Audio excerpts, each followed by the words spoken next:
All right, now, everybody. Quiet, listen to me. We're going to start a show. Now, some of you people have been with me before. You know it's going to be a tough grind, but we're going to have a show.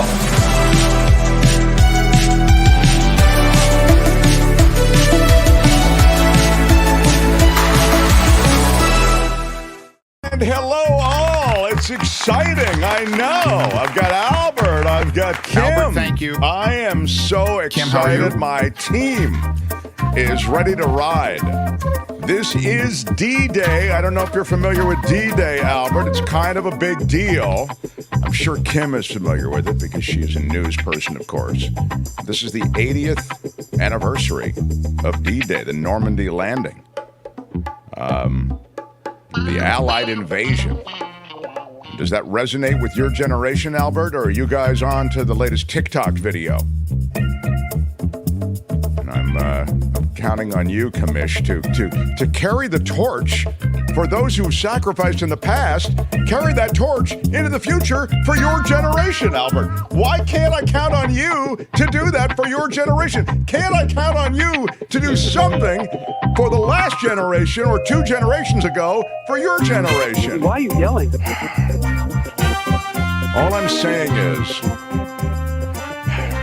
this is a significant day, and we will treat it with reverence, significance, but we even have some other major news that we will get to today, and a guest. We have a guest in the first hour. Actor Kelley Aucoin is going to be here. He from The Holdovers and from the new Hulu series called Clipped. What? Which may be my new favorite series. Why are you yelling? I'm not just saying that. I really love this series. So I'll have him tell you more about it. It's essentially the chronicling of the Donald Sterling Los Angeles Clippers meltdown. And his character is truly delicious. He actually had a truly delicious character in another series called Billions.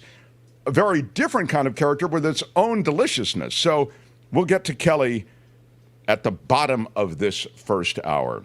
The second hour, of course, a guy who couldn't come at a better time.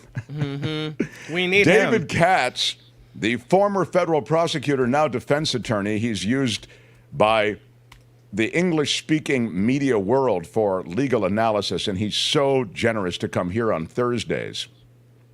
Doesn't he speak fluent Spanish? He could probably be on the Spanish channels, that's too. A great point. He could do Telemundo or any of those other Spanish. That's really a good point. I think he's fluent, right? Yeah, he is fluent. Mm-hmm. Yeah. And as I was saying, he's found the right week to speak about all things legal because, well, first of all, the president, ex-president Donald Trump, the former president, I should say, is getting a huge break. He's getting pretty much breaks everywhere he looks. The Trump judge in Florida, of course, the Eileen Cannon, she has parked that case, the documents case, which by far was the most compelling, which by far I think would have cut through the noise. She's parked it. She's found even another way to park it. She's done even worse than park it. She's sort of challenging the legitimacy of Jack Smith. Yeah, I'm kind of confused. I can't wait to talk to David Katz about that. She's, I guess, allowing third parties to argue in Trump's defense at this hearing over whether Jack Smith should have been appointed in the case. And I'm confused as to how she could do that. So I'm interested to hear what he has to say. Exactly. I mean, it seems bizarre and, well, we use the word absurd because it was used by several legal analysts in describing it. It's an absurd ruling, to open up to arguments from third parties who have no standing with the case. It's like if she were just going to do a talk radio show about it, you know what I mean? And we'll take calls from the public. I mean, it's absurd. It's not a public commentary situation. We'll talk to David about that. Also, Steve Bannon is going to prison. I mean, everybody's favorite seditionist and underminer of democratic ideals, Steve Bannon, is going to be going to prison. Was anyone sad about that? The deal with Steve Bannon is he is really, I think, one of the key smack talkers, but he's also one of the key seditionists. I mean, he really was involved in planning a strategy for overturning the results of the election. He talked about the fact that the plan was right away, the day after, we're going to talk about how the election wasn't legitimate. Don't take my word for it. Google that. You can find it. Google it. And he actually spoke openly about the plan to sow the seeds of doubt within the public and to push forward with an effort on all these different fronts to undermine what was a legal election. So Bannon was being hauled into court, as you know, for defying a subpoena. I mean, that's what this is all about. He's not being taken down or taken to court or having some kind of legal reckoning as a result of his involvement in the stuff I just described in, undermining an election. Steve Bannon just defied a subpoena from the January 6th committee, and that's the reason we're talking about this. I mean, they all flipped the January 6th committee the bird, right? They subpoenaed Bannon. They subpoenaed Navarro. They subpoenaed a bunch of other White House and Trump acolytes. But Bannon felt, just stonewall it, forget it.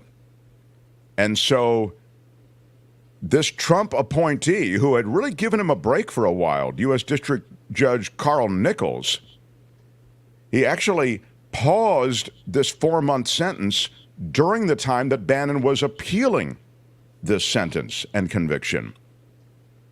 But today, this is just of the moment, today, the same judge has ruled that the original reasons for the postponement no longer apply because the D.C. Circuit Court of Appeals panel ruled strongly and unanimously last month against Bannon's position. So even the Trump appointee was like, dude, I paused it while I could.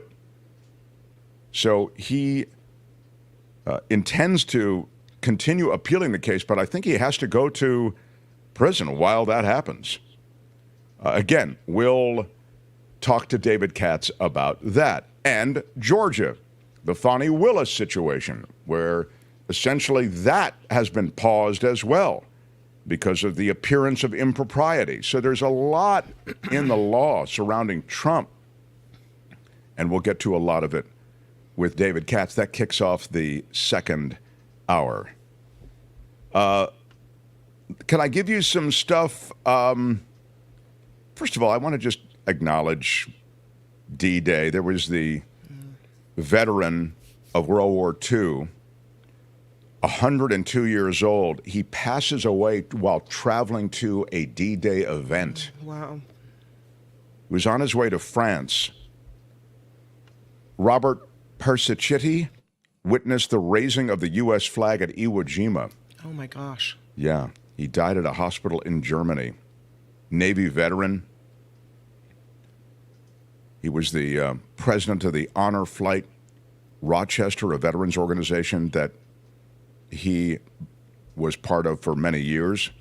He's from Fairport, New York. And obviously, this generation of people who made such an incredible sacrifice going over to the World War II theaters of war in Europe and beyond, they're dying off. And here he is, 102, and he passes away. Yeah. What do they call it? The greatest generation? Yeah, the greatest generation.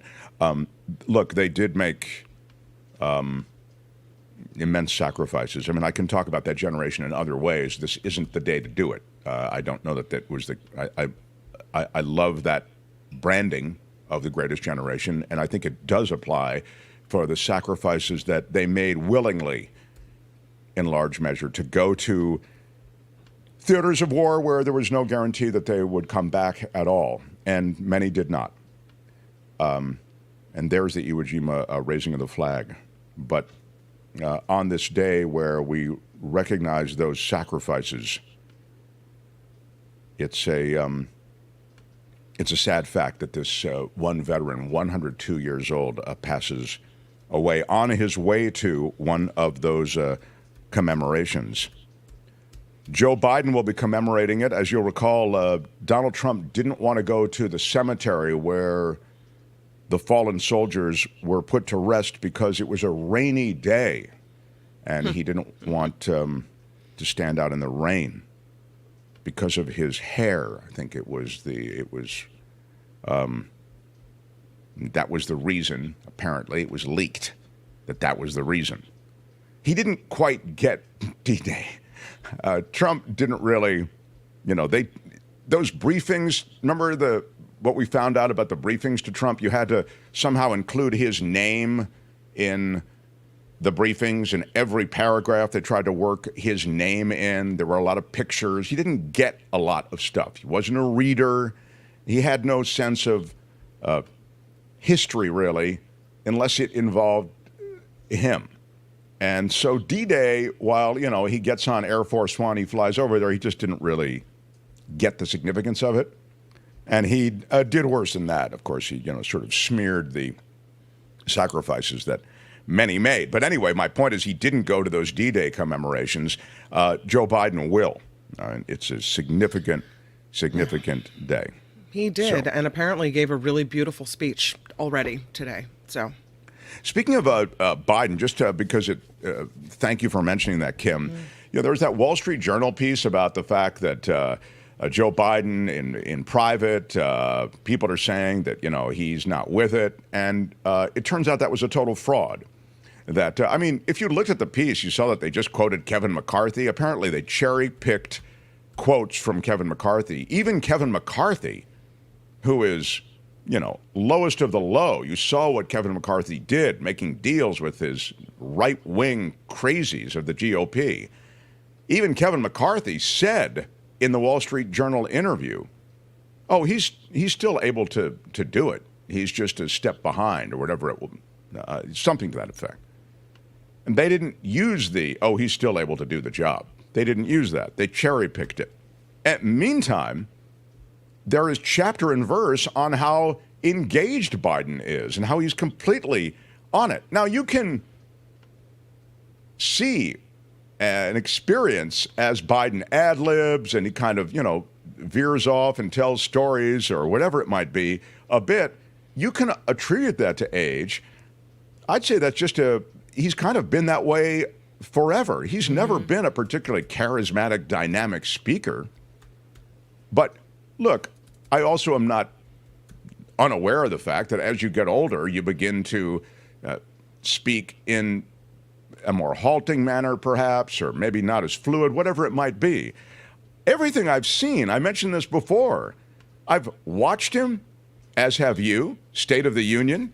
I've seen him on long podcasts. These are hours of podcasting. I've watched them. The Howard Stern interview. There are no notes there. There's no prompter there. He seems with it. In the State of the Union, he was getting heckled by the audience of the State of the Union, the House of Representatives. There were members of that House that were heckling him, and he handled the hecklers in the moment. That's not a guy who's not with it. So the Wall Street Journal piece was a hit piece. And now we learn everything that was left out of the piece, and it becomes even clearer. And I think it's a non-starter that somehow Joe Biden is more diminished than Donald Trump. I just do not believe that's the case.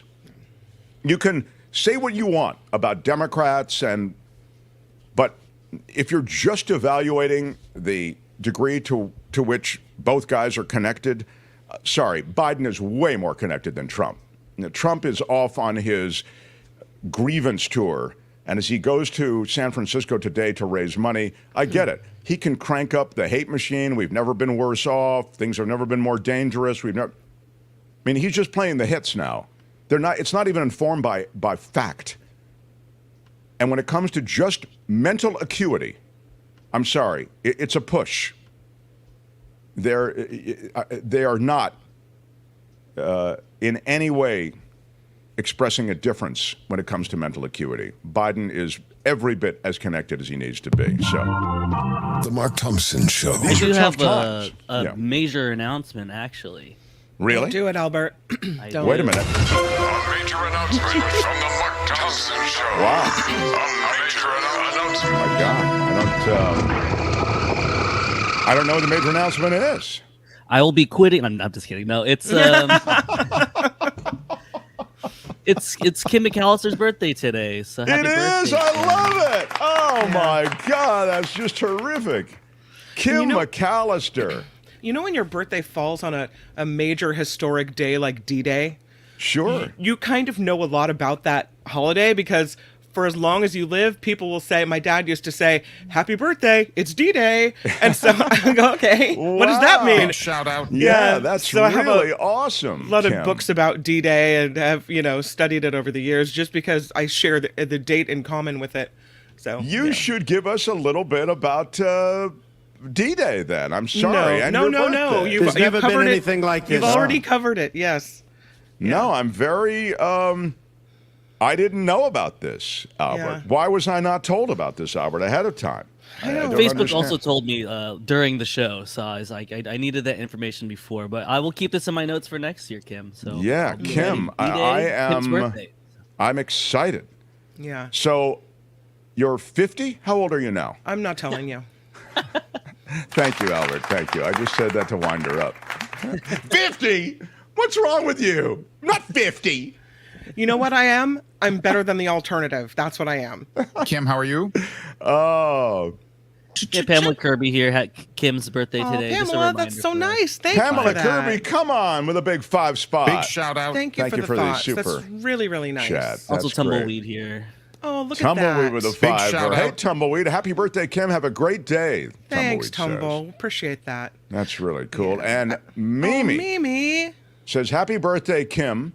Sending love and a few more dollars to Mark, Kim, Albert, and everyone in MTS Viewerverse. Thank 15 you. bucks. Come on, big shout out. Big shout out. Mimi. That's Nice. very cool. I try not to, make a big deal out of the birthday because I don't want to, Well, I mean, everybody makes a big deal out of their birthday, or at least has that shot, and I don't think you should feel at all weird about it. Yeah, it's Meaning, no big deal. When you have kids and then they become the focus and your birthday kind of slides to the back burner and it's yeah, fine. but that sucks. Let's face it, that sucks. That's the problem. There's too much back burner sliding when you have kids. Yeah, it's true. You gotta. I think. And what have your kids done for your birthday?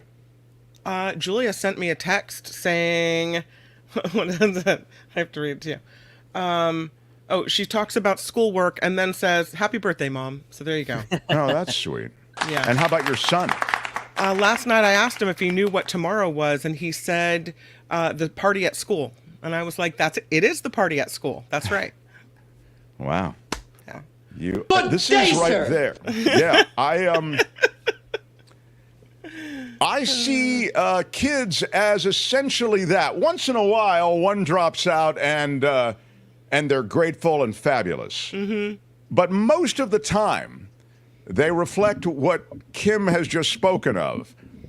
Total self-centeredness, and they are completely, shall we say, unaware of the connection between those bigger, older people to whom they are connected. Yeah. They are unaware in any way that's significant. It's okay. They're But thank you guys for the thankless contributions. little Really runaround pains in the ass is what I'm saying. They're doing their job appropriately. That's right. No, they're supposed to be that way. I'm Yeah. only kidding. They're supposed to be that way. New We have some Moons. other super stickers here. Stan Pollock, CPA, my favorite CPA. Stan Pollock with a Wonderful. super sticker for 5. Big shout out. Thank you. Kelly Malloy with a 5 spot. Thank you, Nice. Kelly. Big Shout shout out. out. And there'll be another Kelly joining us shortly. Spencer Jaffe with a 2 spot. Thank Big you. shout out. Look at Maud Day. Wow, $25 super chat. Happy birthday, our favorite lady. Big shout Oh, out. You're so thank nice. you, Maud. Thank you. I'm not going to cry, but that is special. Sal and Cal, $30. 10 for Kim, 10 for Mark, who supposedly has to put up with you, and 10 for Albert. Big shout Big out. shout out, Sal and Cal. I'm not gonna cry. I'm not gonna cry. That's a really, really nice thing. That's Kim, awesome, look at Sal you and Cal. bringing all, I know. bringing all the love. Yeah. People are so nice. Thank you, guys. Yeah, really. Thank you, everybody. Really very nice. We have some of the best listeners and viewers around. Yeah. Look at this, Albert. Blue Spark with a 10 spot. Big shout out. Wow. Super sticker. It is a celebratory day. Yeah. Just ask Kim's kids. They'll tell you. If they remember. It's the class party. Yeah. Yeah. I guess it's we like probably should have had the Tanuna Vineyards wine today instead of the Coachella Valley coffee this morning. Oh, just to yeah, get the that's party right. started. Yeah. It's very exciting. And we're hoping, Kim, that you're celebrating many birthdays with us on this show. Oh, girl, baby girl. Don't even play. That's Yeah. right. Right on. Very cool. All right. The Mark Thompson Show. Well, that was a major announcement. Thank you. Albert, do I have time for a law and disorder before I get to Kelley Aucoin? Yep, we could do a quick one. Before I get to that, I do want to mention one important thing. We mentioned that Donald Trump is meeting all of his rich tech bros, David Sachs and Chamath. They have all the money. Now they want to have a big rally for Donald Trump, and they want to raise more money for his election. They want him back in office. I'd suggest probably for tax cuts that they'd like. They want to hang on to more of that money. Can't imagine there's any policy that informs their support of Donald Trump. But put that all aside. Welcome to town, Donald Trump. San Francisco announces at the same time that you touch down in the great city of San Francisco that the Department of Public Health has found the bird flu virus in wastewater samples. That's right. Samples collected after 2 chickens at a live bird market in the city tested positive in May. So they started testing the water, the wastewater. And this H5N1 is present in San Francisco's wastewater. Now, before you jump to conclusions and get too worried, I'll remind you that stormwater and wastewater are commingled. So it's very possible that the sewer system, which incorporates both those things, stormwater and wastewater, could be giving you a positive because it's coming from animal waste. Or a combination of things. You don't know what it is. So we don't know that it's from people. But we do know that it's in the wastewater. So welcome to town, Mr. Former President, and good luck with your fundraising in San Francisco. They've already got the giant chicken blown up. Oh, yeah. That's right. If you've not seen it, we had a picture of it yesterday.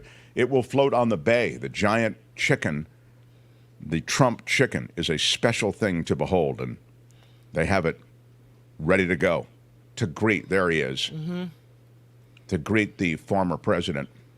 And apparently he's giving a rally on the Marina Green. So this is going to be nice to have the giant Trump chicken floating right off the rally. This is great. It's weird because the Marina Green, I wouldn't think or associate with a bastion of Trump support. So No, they're going to have to bring people in from like far into the East Bay, to attend the rally. Who's going to want to go? What San Franciscan is going to show up for the rally unless they have fruit in their hands to chuck? Yeah. Yeah. How dare they on Kim's birthday have a rally That's on the Marina Green really quite for rude. Trump. All right, let's do it real quick. This is Law and Disorder. In the criminal justice system, the people Pimps, addicts, thieves, bums, winos, girls who can't keep an address, and men who don't care. are represented by 2 separate yet equally important groups. A cop, a flatfoot, a bull, a dick, John Law. You're the fuzz, the heat. You're poison, you're trouble, you're bad news. These are their stories. Well, it's all happening, and arrests have been made. Ex-NASCAR driver and his son arrested for allegedly assaulting cops on January 6th. What? Jared Scott went on an expletive-laden rant after officers shoved him away from the area they were trying to break into He called them vaginas. Oh.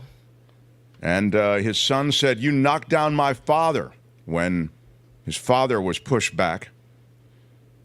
The retired NASCAR driver and his son charged yesterday in connection with the January 6th assault on the U.S. Capitol.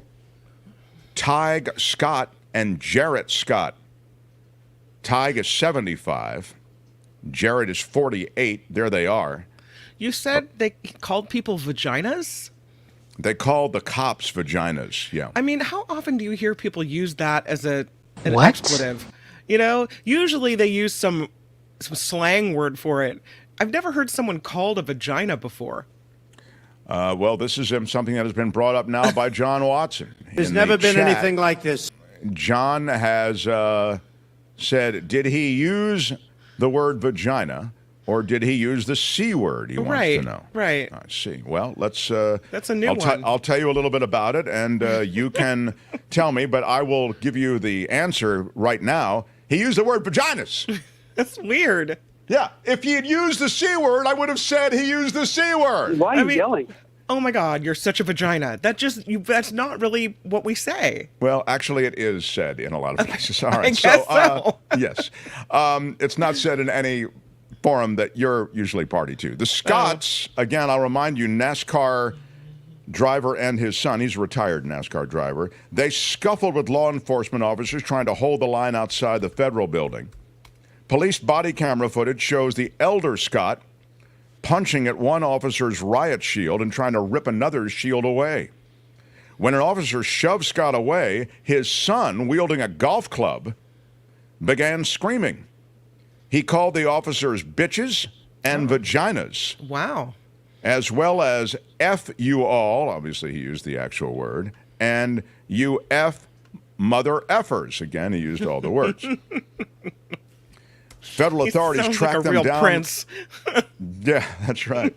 Sir, did you call the officers bitches and vaginas? And you said F you all? Federal authorities tracked him down with the help of an anonymous tipster who contacted the FBI in January of 2022. This is after the images of the Scotts were published, along with those of many others who attacked the Capitol that day. The tipster said that one of the men was Tig Scott and thought he didn't know Scott. And though he didn't know Scott personally, he gave the FBI a link to information about them. Scott raced cars in the 70s and 80s, back when NASCAR was tough. 79 was the pinnacle of his career. He placed sixth at Daytona that day. He played sixth at Daytona and I think 600th in the arrest record and charging documents of the feds. The Supreme Court could face new ethics scrutiny. There is a proposed piece of legislation that would create a dedicated office to investigate alleged ethics breaches by the justices. This was introduced by Congressman Dan Goldman. It's called the Supreme Court Ethics and Investigations Act. The bill would establish an Office of Investigative Counsel to the court to probe alleged instances of ethical impropriety by the justices. It's, again, it's likely to, well, even if it passes, I don't know that you're going to really see much. We've really created a Supreme Court that is out of reach in any way that matters from a judicial standpoint. And does it feel like an office in Congress to investigate judicial ethics will only really be used as a political tool? Well, it also feels as though it's just one more thing, like let's impanel a blue ribbon committee about Supreme Court ethics and nothing really.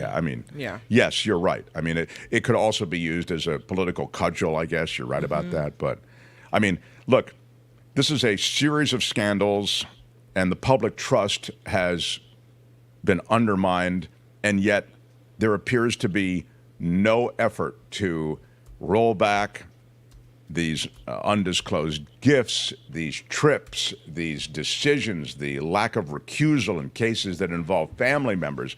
I mean, the court is running amok. Not to mention, that's the corruption of the court that way. I'd suggest that it's philosophically corrupt. They lied in confirmation hearings, and then they go take their seat on the court and they roll back Roe. They lied. They said they weren't going to touch Roe. It's settled law, and then it was the first order of business. So, look, the Supreme Court it's always something that has been political. There's a sense sort of like it's more political than ever. Maybe that's true. It's certainly more corrupt and more driven by political agenda, I would say, than any court in my lifetime. Hourly security workers at retail establishments are now wearing police-like body cameras at major stores. The giant TJX, that's the parent company of TJ Maxx, Marshalls, and Home Goods, they are equipping some store employees with body cameras. This is to reduce shoplifting and to keep customers and employees safe, they say. The body camera initiative was disclosed on an earnings call. And TJX, that is TJ Maxx, Marshalls, Home Goods, not alone. In a survey of major chains, 35% of U.S. retailers say they are researching body cameras for employees. So you may find more of that in the days to come. The FTC is opening an antitrust probe of the Microsoft AI deal. They've sent subpoenas to Microsoft and to the AI startup, asking whether their partnership evaded required government review. More as that becomes public. And the saga of a man who appeared before a judge while he was driving. The dude who zoomed in. Oh, yeah. Remember? Yeah. Turns out he was arrested again. Now this story has locked me out, Albert. I have it here, though. Yeah. He apparently, he was... the original story was that he was driving on a suspended license. It turns out he didn't have a license at all. Not suspended, not anything. What? Oh, my God. He never had a driver's license. Liar, liar, your pants are on fire! Wow. Tough one. Busted. And then you do this, you drive in front of a judge, you never even had a driver's license to begin with? Who does that? That's not fake. That's real. He took a shot. Didn't really think it through. That's Law and Disorder for today. Tune in again next time for more Law and Disorder on The Mark Thompson Show. All right, that's it. Let's roll. Hey, let's be careful out there. The Mark Thompson Show. All right, everyone. We are excited to welcome a guest. This guy is a real actor. Wow. He's been in some great stuff. He's had great characters. I got to think when you're an actor, getting a great character is, the thing that you most want, right? And he's come off a series where he played a delicious character in Billions. Then he was in The Holdovers, a celebrated film. He had a critical scene in that movie. And now he's in my new guilty pleasure, which is the Hulu series Clipped. How about it for Kelley Aucoin? Hello, sir. Hello. Look at you. How are you, sir? I'm very well. I'm excited that you made it. I know this is a big week for you. You're in Los Angeles. You're going to these premieres. There's a lot of parties and celebrations and red carpet and photo sessions. And tell me about it. What's it like? It's fun. I've been. I was telling somebody, they were like, "Yeah, talk about the red carpet stuff," and I literally started saying, "Well, that's not why we do it." And then I stopped myself and I was like, "Oh, bullshit! It's fun." It's great when it's a show that you're proud of too. I've seen all the episodes. I had a blast doing it, and it was like a year and a half ago because everything was delayed because of the strike. But you know how it was when I was out here and I'd see you, and I was just like on cloud nine. We had a blast. Well, I had no idea, though, and this is a great story that many of us are familiar with. It's really the story of how the Clippers and Donald Sterling melted down around a controversy involving Donald Sterling, but all of the key characters are depicted here. So you see Shelley Sterling, you see Donald, and of course, and then the Clippers and everybody. But tell everybody about your character, because it's a delicious character. It's very different than the other characters you played, I think. Yeah. First of all, I have the hair, which thank you for showing that picture. Somebody actually said to me, was like, "Why have you been shaving your head all this time? That's good hair." And I was like, "It's a wig." But it's a pretty good wig, I got to say. It's a great wig. And I've even noticed, like, there were some shots where like the sun is coming from behind or something, and you see this, it's beautiful. I mean, they really do a great job with making it all looks authentic. Anyway, go ahead. So tell me about and they kept. I know that time's short, but I'm obsessed with the wig. Ever since Pastor Tim, I had the really crappy wig. This is a good one, but the showrunner kept sending it back to the wig master and be like, "No, it's got to be much more thinning." It was the first time I'd had like I got a wig for a follicularly challenged man. No, I love that you obsess about that, because it's worth obsessing about. It's really well done. It's one more thing that's very well done. Yeah, the details on the show are really good. They do a great job of really everything from because it's sort of a period piece, even though it's 10 years ago, not like 100 years ago. But they're very specific. If you look at someone getting out of a car and you see a billboard, it's going to be a billboard from 2014, and that also with the wig and the hair and all that. All the pictures of my character, Andy Roser, showed him. If he didn't have a jacket on, he was always kind of like ruffled in the back, like his shirt was kind of untucked. And so the showrunner kept, Gina Welsh kept having the costume people get rid of my jacket for a scene, so we could like make the shirt kind of all disheveled and stuff like that. But it's been great. I've had a great time on, and my wife's been able to be out here. So we've been taking full advantage of the nice little hotel they put us up in, and the pool, and living our best. We're Brooklynites living our best little LA Hollywood life for this week. Yeah, we expect that you people come here, get drunk on California, and stay, but somehow you're drawn back to the East Coast. I don't get it. You people, I love it. But tell everybody about your character within the constellation of the other characters in the show, because it's very different than Billions, for example. Yeah, which was a joy. It was such a different character than I've had a chance to play on TV. A more comedic role. I do a lot of comedy on stage, but on TV and film, it's usually more either the heavy or the sweet dad or whatever.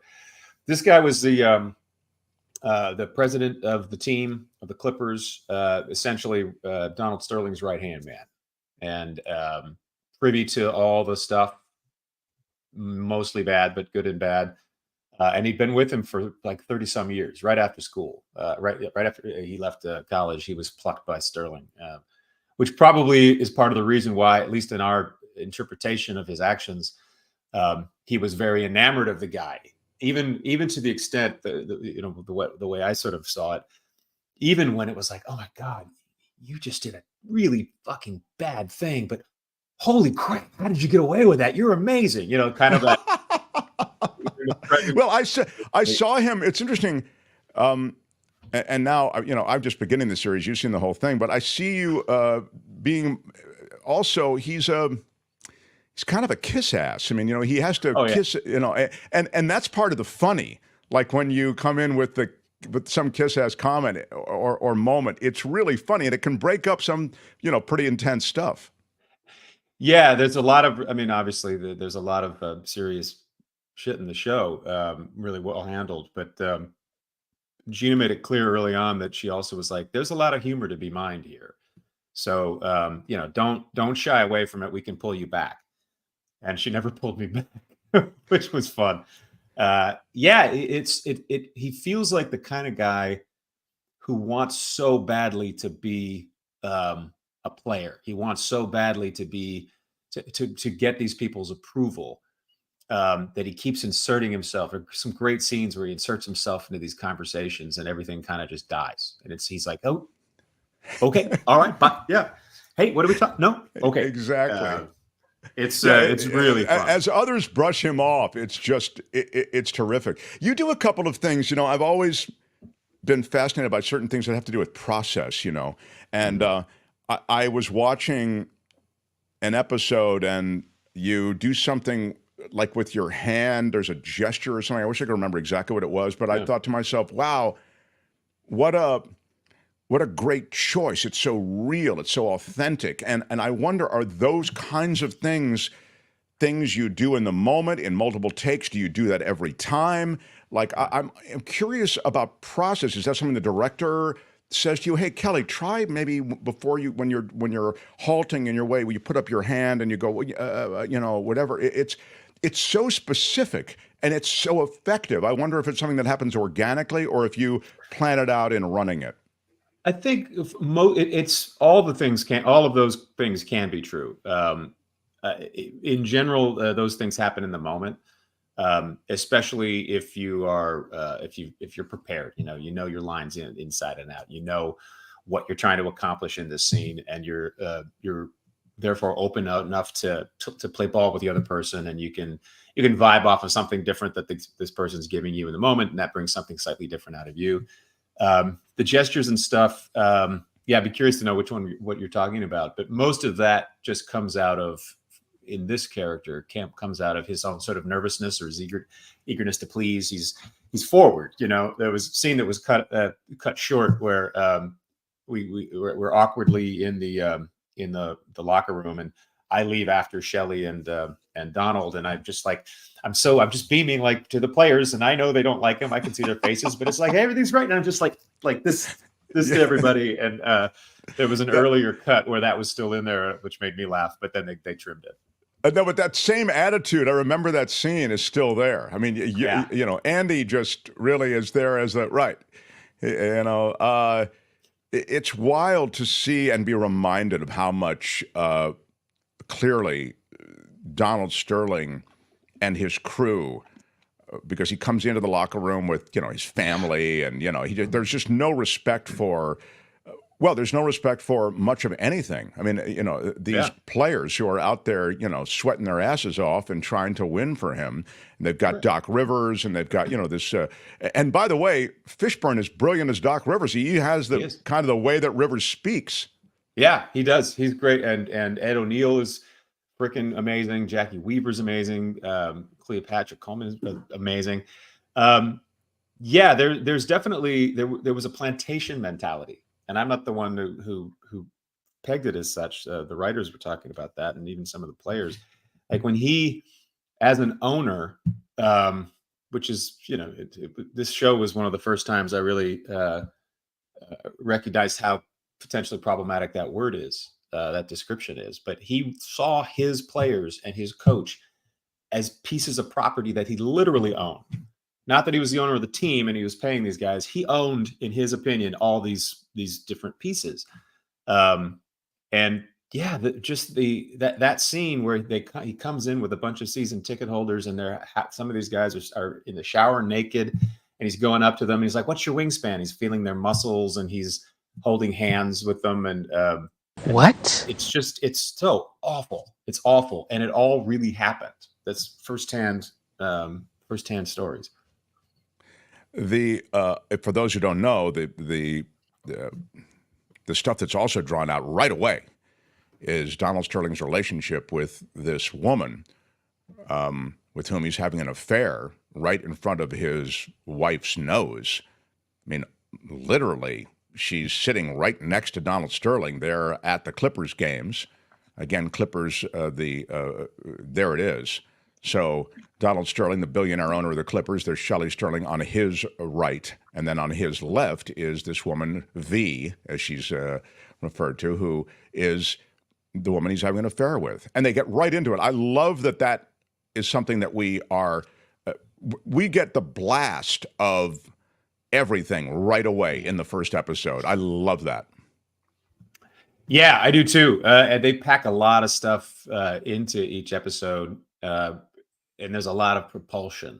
There's an episode later on with some flashbacks that kind of slows things down a little bit and gives you a little context. And I like having that later on in the series, because you're already invested. you've been at this breakneck pace for so long, and then they step back a little bit, be like, by the way, this here, this is how we got to here, and then they're back full steam ahead for the final couple episodes. So now here's another process thing, and I just had this conversation last night with another actor because I'm always curious about this stuff. I think what you guys do is really hard because it's so real. I thought you were so real in The Holdovers. You were so real in Billions, a totally different kind of character, and I'm curious how you got this part. You have to audition. You have to bring that reality, that authenticity to a room which is not, there's no help. It's like it's just a kind of a rented space for a casting or something, a lot of the time anyway. I'm curious what this particular situation was. How did they find you, or was it just an audition, or you put yourself on tape, or what happened? Mm-hmm. This was a little different. Most auditions now, the casting room is almost completely a thing of the past. It was sort of trending that way before the pandemic, and then the pandemic kind of killed it.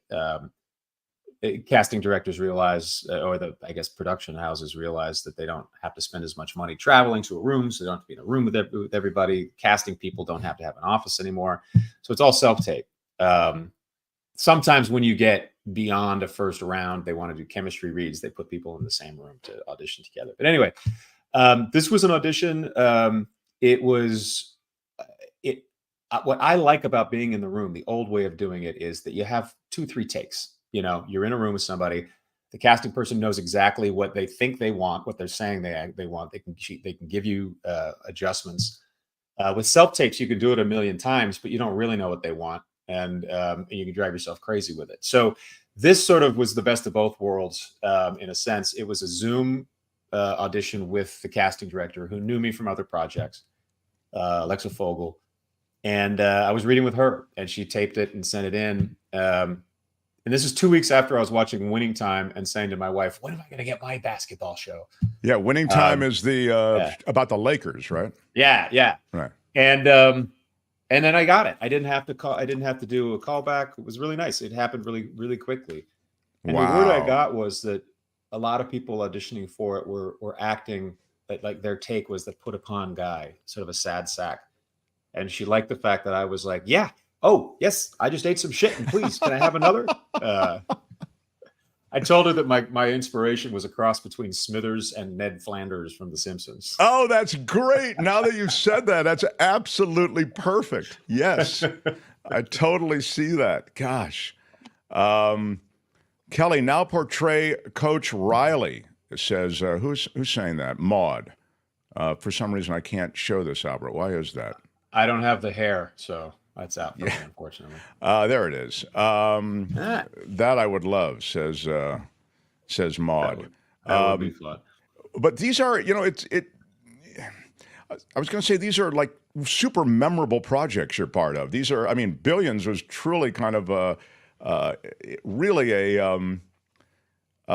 one of those shows that had a massive following, and I think The Holdovers, of course, it was of course more than a massive following. It was nominated for all of these different, and you've talked about the fact that you didn't expect that you were even going to do The Holdovers. You weren't even excited about doing such a short scene or small part. Mm-hmm. And now this looks like, again, it'll have that same sort of, there you are in Billions, but it's wild that these things have found you. These are really exciting projects, Kelley. I feel very lucky. And regarding The Holdovers, yeah, I'm sure I told you this before, but I had auditioned for a bigger part, and the feedback was good, but it went to somebody else, and they're like, would you look at this one? And just on the page, cursory read, it just was like, oh, it's a page. It's not that long. It's not that much. Maybe I don't want to do it, but it was Alexander Payne, who is one of my favorite directors. And then Paul, and also maybe I could work with Paul, because Paul Giamatti and I became friends on the Billions set. And Paul kept texting me. He's like, come on, come up. We'll hang out. It'll be fun. And that's a great example of you want, it may not have been a huge scene. It wasn't, but it may not have been a huge scene, but it was a quality project. And it was a director I love, working with good people on good material. It was like I'm glad I got out of my own way. I was overthinking it. And if I well, hadn't it's been a also part of it, it's I also a key scene. It's not there's not a lot, but there was a which key is what scene. and I think it wasn't until the playing of it and then seeing it that I realized what a key scene it was. But on the page, again, I was sort of just thinking about not line count. I don't do that, but it was like, this is really small. I don't know. And Sure. it was stupid. So, and thank God I did it, because it was a blast, and it's a fantastic movie. Glad to be a small part of it. And it was, the movie vaulted everybody in it to another level. I mean, you say the holdover, it's like, oh wow, yeah, that's yeah. And how great was Divine Joy? She was just of course. And there's another example of like not a lot of lines on the page, but she crushed that part, and it was so real. So good. Kamish, do you have any questions for Kelley Aucoin? He is a basketball. He's in a basketball-related project, Clipped, which is on Hulu.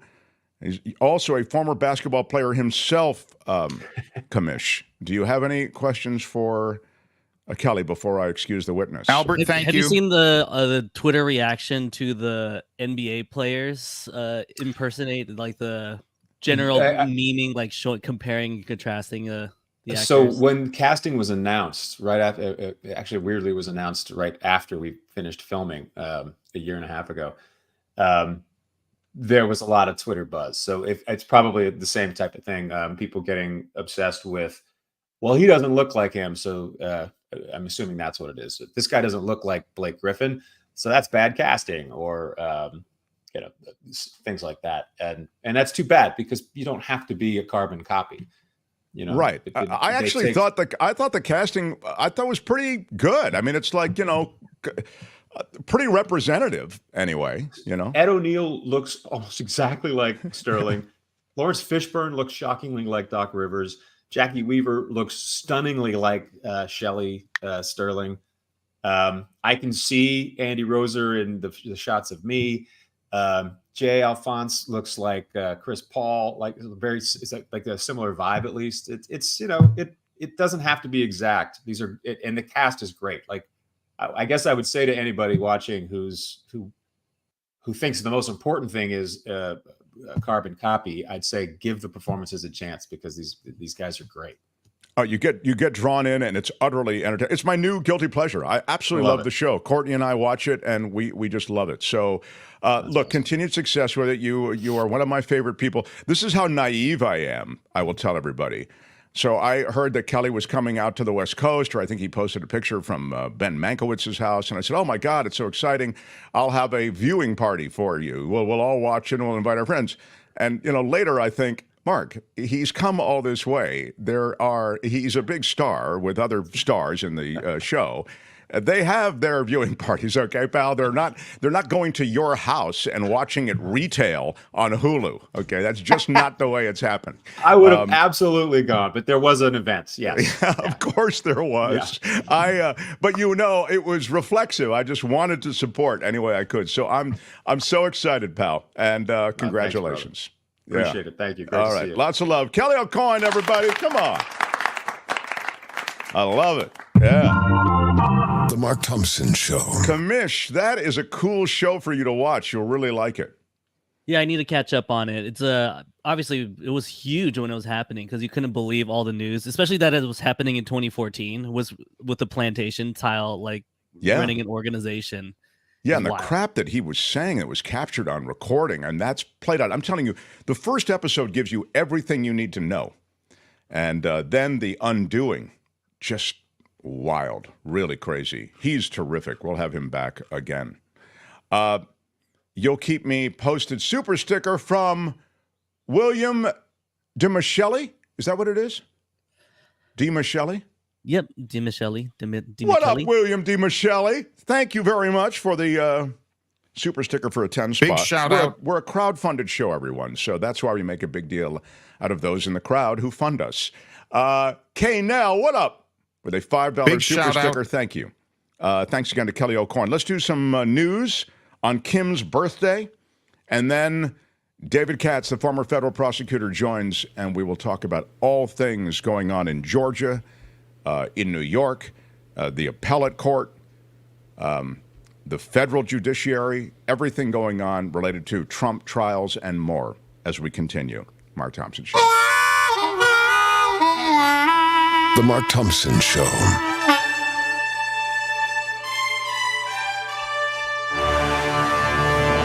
On the Mark Thompson Show, I'm Kim McAllister, and Hunter Biden's trial does continue. It's the federal gun trial, and the widow of Hunter's late brother is now on the stand.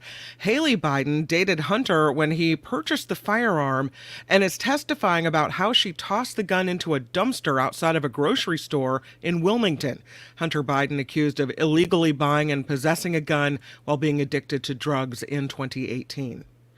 U.S. congressional representatives are in Normandy, France today to honor the 80 years since D-Day. Here's some pictures of what happened on that day so many years ago. Among them, a group of lawmakers who previously served in the military are parachuting out of a World War II era plane, just as Allied airborne forces did in 1944. Lawmakers participating in the jump include Representatives Darrell Issa of California, Dan Crenshaw of Texas, Corey Mills of Florida, and several others as well. Yeah, powerful pictures there. Heat wave in California. Millions of people across the West remain under heat warnings today, according to the National Weather Service. The Central Valley here in California, along with desert states, are seeing extreme temperatures due to their lower elevations.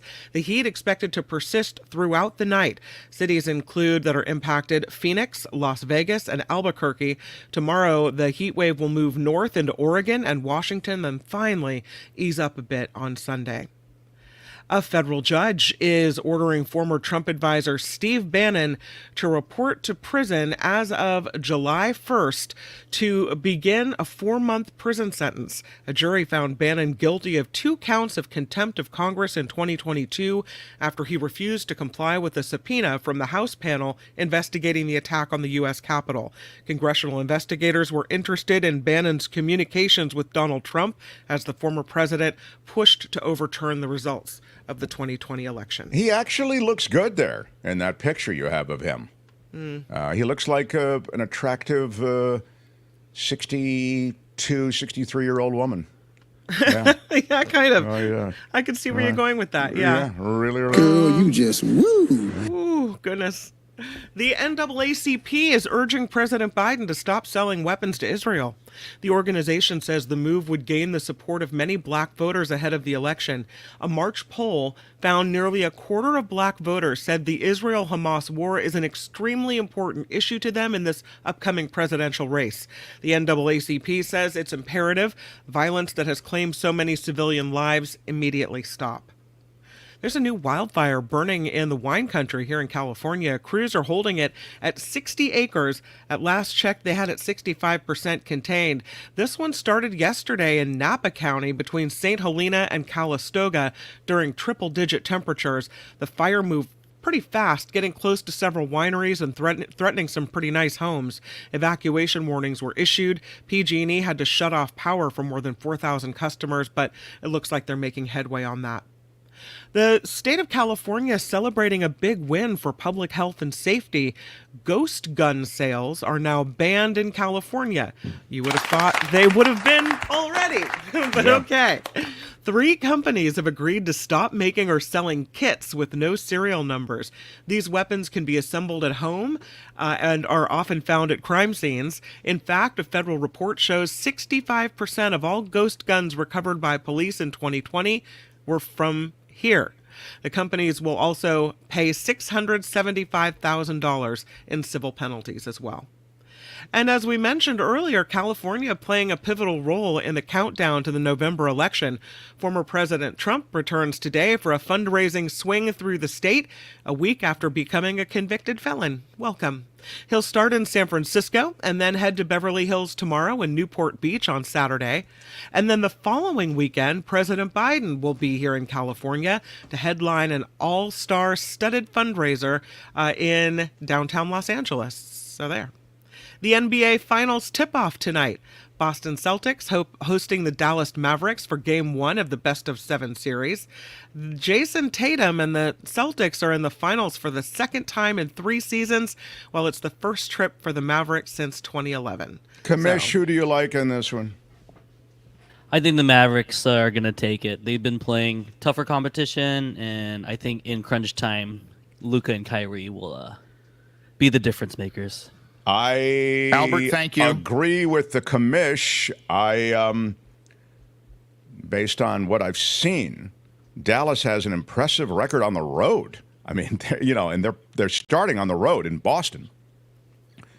And Boston's really good. It's just I don't think they have that last close or anything. It's the finals now, so those type of players do make a difference at the end of the game, which is very, very painful to watch in the NBA. Watching the final 2 minutes of an NBA game, you better block out like an hour of your schedule. Yeah, it is true. It's a weird thing. It's almost like the first 3 quarters don't matter, and then even the first half of the last quarter doesn't matter. Anyway. But I think, and they're underdogs. And Dallas is getting 6.5 points for those who are degenerate gamblers. Yeah. Oh, degenerate gamblers, my favorite kind. Next, I'd like to talk to you about a werewolf can kill a vampire. Do you know that? Well, I mean, when the vampires play the werewolves, we'll know that. But they're not. They didn't make it. A werewolf can kill a vampire. Do you know that? No, I didn't. I do now. Anyway, go ahead. There was a massive food fight at a Chipotle in Vallejo. Oh my God. And I mean a big food fight. There's never been anything like this. This is just absolutely, as Belinda Weymouth says, bonkers. The furious Chipotle customers attempted to fight a cashier, which erupted into this massive food fight, according to the Vallejo Police Department. Happened on Friday at about 5 p.m. There were 3 women who went into the Chipotle on Admiral Callahan Lane, and they started arguing with the cashier. One of them climbed onto a table and then leaped onto the counter. And then once she was on the counter, she started grabbing these items and throwing them at the person behind the counter. I mean, you think food fight sounds all fun and, woohoo. This was kind of ugly. Ugly. God bless America. It was a full-on assault is what it was. Were arrests made? What happened? Well, there was food thrown. There were all kinds of bad things were happening. They were picking up food. They were chucking it. I'd be willing to bet my lunch that there's alcohol involved. Yeah. The police came. The staff members were, I guess, cooling off a little bit. And it looks like maybe arrests were made at this instant. Wow. Yeah. There's a reason that this place is fun. The staff members had to surround the cashier for safety reasons. Wow. Yeah, I mean how horrible. People were leaping on counters and chucking food and and not just like playfully throwing food. We're talking like hard throwing food. So there's a video of all this on X, and I turned off the volume and I saw it, the people jumping on counters. It just looks really ugly, but I don't know if there's any swearing in it.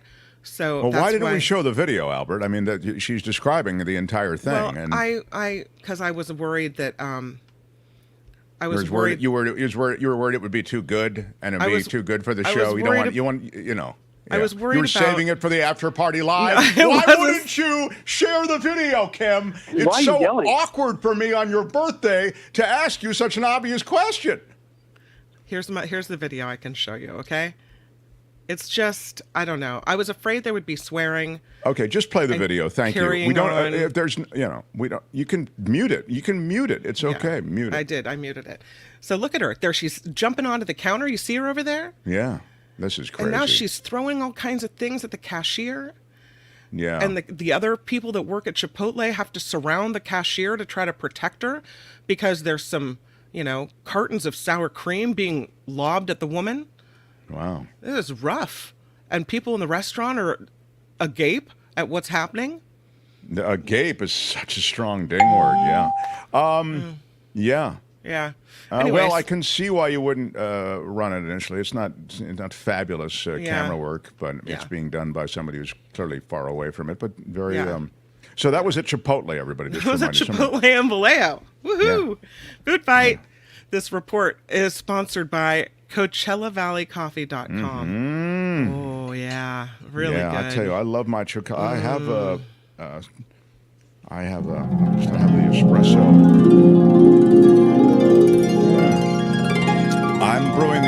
espresso, but you can brew any coffee you'd like. And you, I think, will be so very happy. It's the best coffee I've ever tasted, straight up. And I've been drinking it long before they were ever advertisers on the show. So we love having them support us, but that's not why I mentioned them. CoachellaValleyCoffee.com is the website. And Mark T is the code for 10% off. I'm bound by honesty to correct something I just said. When I say that's not the reason I mention them, it is the reason I mention them, that they advertise on the show. But my point is, I would still be drinking their coffee, even if they weren't advertisers. I probably just wouldn't be mentioning what coffee I was drinking.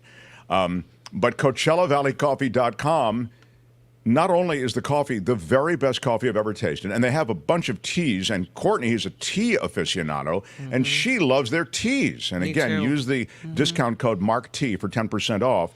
But everything is hand-roasted. All the beans are hand-roasted, supplied by farms across Latin America, Africa, and elsewhere, where oftentimes the seeds of those businesses, that is the financial seeds, are helped by Cliff there at Coachella Valley Coffee. He'll come on again. And he starts those businesses usually with women. He favors female entrepreneurs because he says they just put the money in action. Oftentimes when he's funded male entrepreneurs and male business owners, the money sort of never gets into the business and it doesn't work out as well. So I just think his head's in the right place. What they do is so terrific. And as I say, it's a boutique firm. So CoachellaValleyCoffee.com, knock around on the website, and anything you buy there, if you subscribe, however, they have these subscriptions where they send it to you monthly or every 2 months, whatever schedule you want to be on. Whatever you do, whatever you buy, Mark T at checkout for 10% off. Mark T at checkout,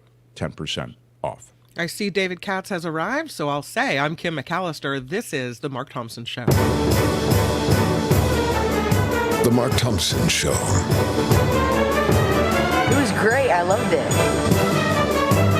How would you handle this? We could try ignoring it, sir. Morning. You cannot say you love your country. Where are my weed smokers at? Stay at home and get baked. We're excited about hour 2. And I'm very excited to welcome in someone who, wow, his predictions when he puts on the Katzadamus prediction hat, very strong. He predicted a guilty verdict in the Trump case after first feeling as though there wouldn't be a guilty verdict. He rapidly pivoted after seeing the way that the prosecutors put that case on. He, a former federal prosecutor himself, now he works the defense side of the table, and I want to talk about everything going on in Florida, in Georgia, and with the justice system seeming to enable Trump and a lot of these legal misdeeds. He is David Katz, everybody. Hi, David. Great to be with you, Mark. Tim. Wow. Well, for starters, I guess I must ask you what's happening with Georgia. I mean, there appears to be this pretty, I thought, compelling case against Donald Trump. You have him on tape and in recorded conversations talking about trying to get additional votes in Georgia. And that's just one of the things. I mean, there are also a bunch of other corroborative conversations and actions. But now that case is parked? Well, yes. And I guess the only good thing that can be said about it is that this case, I didn't think was that likely to go to a jury verdict before the November election anyway. If you'll recall, this is the racketeering case, which has all of these defendants in it. It seemed like a very unwieldy trial to try to prove a racketeering violation against all of them. And that could have been a 5 or 6 month trial.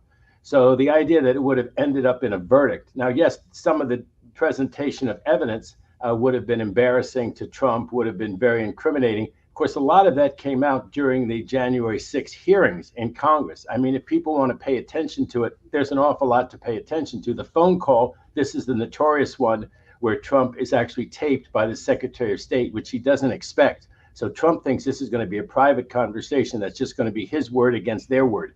But it's taped, and that's the one where he says, hey, all I need are 11,000 votes. Find me. 11,000 votes. And the way he says find me in the whole context, he means concoct me. So that's a great piece of evidence. There's other great evidence, but it didn't look like that case was going to go to trial anyway. But now for sure, it's not going to go to trial. And I have some misgivings about what the Georgia appellate court did there, and I can get into them if you'd like to.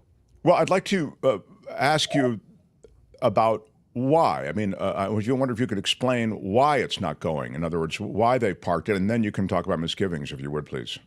Well, there is something called an interlocutory appeal. And so you don't have to wait for the final judgment and complain about all the things that you say that the trial judge did wrong if you're a defendant, as Trump is.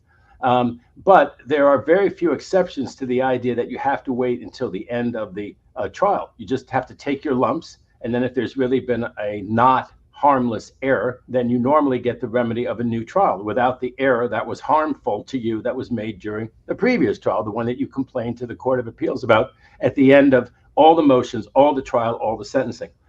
They've allowed this interlocutory appeal where he says you need to stop everything right now and decide this issue of whether Fani Willis should have been completely taken off the case along with her office or not.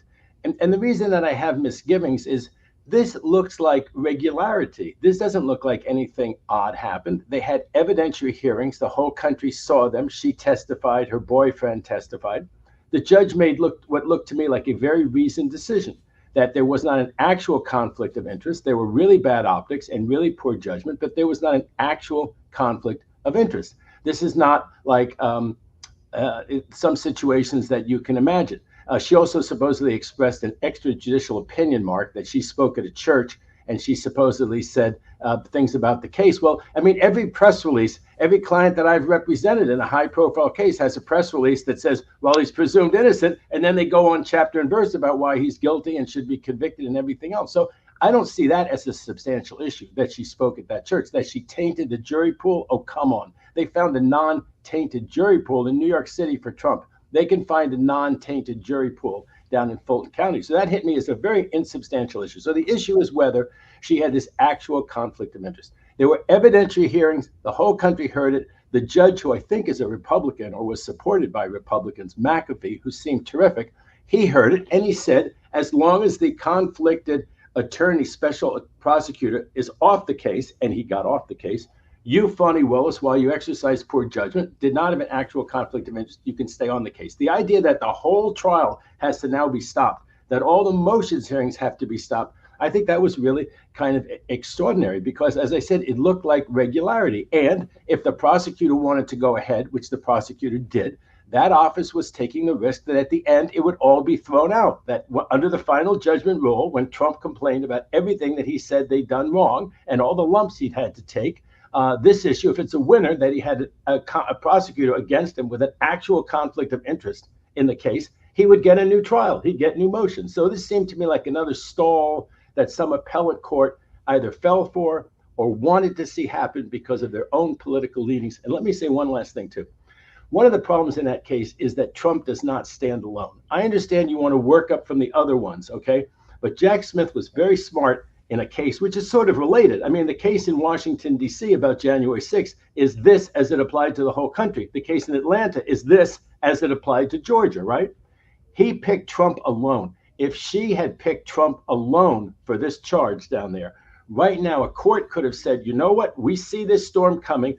Trump, you've got lots of lawyers and lots of money. Georgia DA's office, you do too. You're going to see one of the most expedited schedules in the world. And let me say this. Remember when it was Bush v. Gore? Somehow the United States Supreme Court managed to get on their horse in weeks. Why can't the Georgia appellate court get on its horse in weeks and tell Trump, with all of your lawyers and all your money, you file your brief in a week? And you, the DA's office, you file your reply in a week. We'll hear it then and we'll decide it. If they're right, yes, they have to start with a new prosecutor. But if they're wrong, this has really been a miscarriage of justice because they have punted this whole thing well beyond the November election. And it matters whether it's decided before the November election. Are they the only, those three judges on that panel, Mark, are they the only three people in America who don't know that it matters that there be a decision before the November election? So in view of what you just said, then those judges to which you've referred or to whom you've referred, they sadly, this is underpinning it, maybe not just the law, but political agenda? I don't know their political leanings, and I'm hoping at this point that they can still go to the Georgia Supreme Court and say, look, let's move forward with this case. And if Trump and his other defendants are right, then it'll all get thrown out. It won't be a verdict that's going to stand up, a conviction that's going to stand up, because she had an actual conflict of interest. But if they don't want it decided right now, and they don't, the prosecution wants it decided at the end of the case like everything else, they're taking the risk, aren't they, Mark? They're taking the risk that it all gets thrown out. But this stops, as I say, this is just a punt. And I don't know their political leanings. It'd be interesting if maybe someone who is in your audience could figure out what party, what their political leanings are. But I just don't like this decision. I hope it goes to the Georgia Supreme Court, and the Georgia Supreme Court says, no, the stay is lifted. You can go ahead with everything. I still don't think it would get to a verdict. Mark, if the trial started in 2 weeks, how would it get, and it's a 5 or 6 month trial, how does it get to verdicts like the case in New York that got to guilty felony verdicts? How does it get to guilty felony verdicts if the trial is going to take 5 to 6 months? Look at the calendar. Sure, it doesn't. And so to Florida quickly, because there is a Trump judge who makes the Georgia appeal look quaint. She is leading the MAGA parade, clearly. These judgments, I'm wondering if you could put them in some kind of context. The latest delay opens up a hearing to those who are not even involved in this entire legal process right now on the legitimacy of the Jack Smith indictment. Can you speak to this? You know, Mark, we used to give her the nickname Loose Cannon, but that's really unfair to the facts because she's tightly focused cannon in support of Trump, it looks like. On this particular one, and she's made some outrageous decisions, and she slowed this case down. She was reversed right off the bat by the 11th Circuit, full of Trump appointees. They reversed her, not once but twice, as to the search at Mar-a-Lago. It's a slam dunk case. It's another one that is never going to see the light of a trial courtroom before the November election. On this particular one, though, she wasn't out of line, Mark. Here's why she wasn't out of line on this one. Courts are allowed to receive amicus briefs. The U.S. Supreme Court has a whole business of, there's people in Washington, that's all they do at law firms is write amicus briefs in Supreme Court and other high-profile appellate cases, right? And so they wrote these amicus briefs. And just to be clear, David, that's like friend of the court briefs from those who are not, is that what that means, amicus briefs? They're unsolicited, but someone like the firearms lobbies law firm says, look, we want to express our opinion about the Second Amendment. And we're worried that it won't be expressed by the parties exactly the way we want. So here's exactly what our argument is. A court can accept it or reject it, but the U.S. Supreme Court has got in the habit, Mark, of taking those briefs. And as I say, there's a whole cottage industry of writing those amicus briefs and saying, here's how the ACLU feels. Here's how these certain law professors feel. Lawrence Tribe is always filing them. He's a Harvard law professor. You know, this is the kind of thing that they do. And it's not unusual that they would file amicus briefs in her court. It's a little unusual in district court, but in important cases, remember the case in Amarillo, Texas, where they were going to ban the use of the medical abortion pill throughout the United States? People who didn't think that was a good idea said, you know, I know the Department of Justice is going to express their opinion, but we, Planned Parenthood, we want to express our opinion in amicus brief.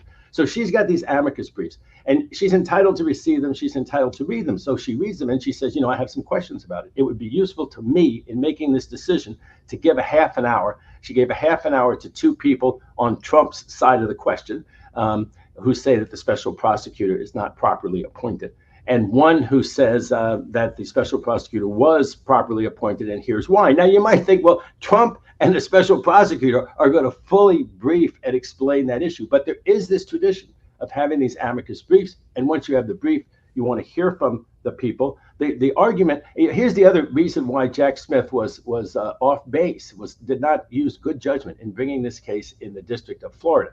Not only did he have a 1 in 3 chance of getting Cannon, who he got, but the law that's been made on these issues of the special prosecutor has mainly been made in Washington, D.C., in the D.C. Circuit. That law that they've made, that these appointments are totally proper, do not apply in Florida. They don't apply. It's a different circuit. The only cases that bind Cannon are cases decided by the U.S. Supreme Court. All of these precedents that have been decided by the D.C. Circuit would have applied if Jack Smith had brought the case in the DC Circuit, but they don't apply here. So it's not that outrageous that she says, I'm making new law in the 11th Circuit. I want to hear from these three experts. The argument on the merits, I think, is a loser. And I think that she will come to the conclusion that they are losers. The idea is that he shouldn't have appointed somebody. Jack Smith shouldn't have been appointed because he was someone out of the government. That's insubstantial. And as you picked a lawyer, you take a lawyer out of the phone book and say, okay, I'm making you the special prosecutor. First of all, you can do that under the law. Secondly, Jack Smith was hardly picked out of the phone book. He's a former Department of Justice attorney, very accomplished. He was on the World Court doing things over there. So that's not substantial. And then the other idea is that you just can't have a special prosecutor in this situation. You cannot imbue somebody like that with so much power. And I think those issues, I haven't followed them totally closely, but I think those issues have been decided not only by the DC Circuit, but by the US Supreme Court. And that's why some people think that she's just wasting time, because most of these issues, it's so clear how they're going to come out that Jack Smith was properly appointed and can proceed with this case. So to review then, as crazy as we may have felt it landed with us, the process that she has begun is not crazy in your judgment. In fact, it's actually, there's a lot of precedent for it. But the crazy part of the Florida case, which is clearly not going to see the light of day, is associated with all the other decisions that she's made leading up to this. For example, the access to the national security documents that are a big part of this case. She's made, I count like 3 different things that she's done that seem sort of way out of bounds and clearly in the tank for Trump. Those are the things you have issue with. Is that it? Those are the things I have issues with. As I said, the 11th Circuit, even though it was full of Trump-picked appellate judges, had huge issues with how she sort of interfered with the litigant. Remember, she was going to have a special prosecutor. She was going to have somebody from outside the government look at all of the documents before the FBI could look at them.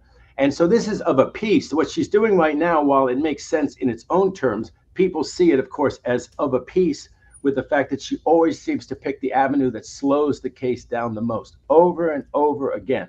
But this particular one, while it sounds a little nutty to people who aren't used to these amicus briefs being filed, and what are all these, I think that you said, why did she hear from these random people? And of course, it looks really odd because, who are these random people? It's like you had a case, I'm defending somebody and somebody says, I want to be heard. There's a really substantial issue in Mr. Katz's case and Mr. Katz may not bring it out or the government may not bring it out. I want to elucidate you, Your Honor. It sounds very, very strange. But this is a high profile issue. People do have opinions. These are some law professors who write about this topic. As I said, I just tried to explain it. They could explain it better than me, and she wants her half-an-hour colloquy with them to say, well, what about this? Well, what about that? Have you thought about this precedent? And she's not going to be reversed on this, on having this hearing, on having these people. This is actually sort of par for the course. But again, Mark, people look at it and they say, why does every single one of her decisions seem to take more time? It's not just an hour and a half to hear from these 3 amicus lawyers. It's not that hour and a half. It's the weeks, the months. Sure. And for her to say some of the things she says, like, how could the case go to trial? There are so many undecided motions. You didn't decide them. I mean, it's like, right, who caused this problem? Why are there so many problems in this case? Well, if you'd have ruled on these issues, there wouldn't be so many issues pending in the case. To say the case needs to be delayed and delayed because the issues have not been decided. It's like Iraq. Mistakes were made. No, mistakes were not made. Bush, Cheney, and that gang made a huge number of mistakes. So how did all these problems arise in this case? You created these problems, Judge Cannon. They can't say that to her. They can't say that to her, Mark. Sure, but everything is in service of delay is the point. And exactly. This is yet one more thing that's in service. And this is, we visited this before, but I'm glad that Eileen, who's a big supporter of the show, writes, why, oh, why did Jack Smith pick Florida over D.C.? And we've talked about that before, but it's worth a revisit because you wouldn't be in this situation if this case were being tried in D.C. Let me revisit it quickly. There were 2 people whose acts you could argue only happened in Florida, and that was either the two minions of Trump, the 2 people who worked around Mar-a-Lago. So they would have argued that their case should have been severed and moved to the place where they were venue. That is not a substantial argument. If there's some conceivable venue for your case in some place, and there's a co-defendant that you're properly joined with, and their case is there, On top of that, even they didn't have that argument for a change of venue, Mark, because they knew that this had something to do with what Washington was investigating. They didn't think this was an investigation out of Tallahassee or the state. They knew this was the FBI. It was a federal investigation. It was about Trump being president. Where was he president? Washington, D.C. Where's the FBI? Washington, D.C. Those two didn't have substantial arguments. And Trump would have lost the motion if he had moved for change of venue. And we talked about this at the time. He wouldn't have had any appellate authority to rest his hat on. It is totally within the discretion where the government files. We defense attorneys yell about this. They often file in a very inconvenient place. And we're the one have to go to the inconvenient place and tell that judge, Your Honor, it would be much more convenient somewhere else. And if that judge rules against it and says, no, I'm going to keep it here, there's no appellate cases, at least the last time I researched it a few years ago, that gives us any ground to get the case moved. And that's what Trump would have found himself in. He would have found himself with a case in Washington, D.C., a judge in federal court in Washington, D.C., making his argument that the Mar-a-Lago case should be sent down there. And he would have faced the counter argument that you knew you got a subpoena for these records from Washington, D.C. You knew that you were being contacted from Washington, D.C. It's alleged that you took all the documents in the first place that you weren't entitled to from Washington, D.C. And I use this example. If he had moved to Paris, the idea that there would have only been venue of his case in France is ridiculous. There would have been venue of his case in Washington, D.C. because he got the subpoena from Washington, D.C. and he took the documents allegedly from Washington, D.C. I think it's more than alleged. I think everyone agrees that he took the documents from Washington, D.C. He's just got all these crazy theories, after the fact theories of, he declassified them. He dreamed about declassifying them, which was enough to declassify them. I mean, this is the totally frivolous Trump playbook. I'm about to leave Trump land and get to another legal question that is super important. But before I do, I want to make sure I haven't left anything out. Sentencing begins July 11th in the Trump case. The gag order violations, they can be tacked on then. I just want to get it for the record, don't think that you said at least, and we have a very popular, it's been seen by tens of thousands of people in the first couple of hours, short out, which essentially does a reducto on what you were talking about, which was that 70% of those without prior records who would be tried and convicted the way Trump was, they wouldn't do time. They get probation, and you think he'll likely get probation. So what is stacked on top of that probation, David, to allow for the gag order violations? I don't think that he's going to be sent to a jail for any of it. And I think that the judge is wise. I actually saw your great interview with David K. Johnston 2 days ago. And I thought that he was, passionate in arguing why Trump ought to go to jail in this case. And I agree that he ought to go to jail in this case. To say that his case is like the 70% of people who've been prosecuted and don't go to jail because it was a nonviolent offense and it was a long time ago, misses the whole point. This was about stealing the election, which he successfully stole. The gravity of the harm to the public was immense, and he knew it would be immense. And this was 2 weeks before the election. And after the Access Hollywood tape, it was very clear what his motive was. And his motive was to suppress her testimony lest he properly lose the election, because the electorate would have been properly informed and they would have voted against him and not for him. And if you look at it in that context, the problem is when you look at it in that context, that is the most polarizing way. That's the one that drives people crazy. And what's really going to happen? He's going to lock him up 3 days before unless he gets bail pending appeal, he's going to not show up at the Republican National Convention where he'll be nominated as a Republican nominee to be president. It's just not happening. He's not going to be sent to jail in this case. Now, whether he should be sent to home detention, where would the home detention be, Mark? In Trump Tower? At Mar-a-Lago? I think, did David say he'd love home detention at Mar-a-Lago? He played golf exactly. all day He said long. if it's home detention, he hopes that it's Trump Tower and not Mar-a-Lago, is what David said.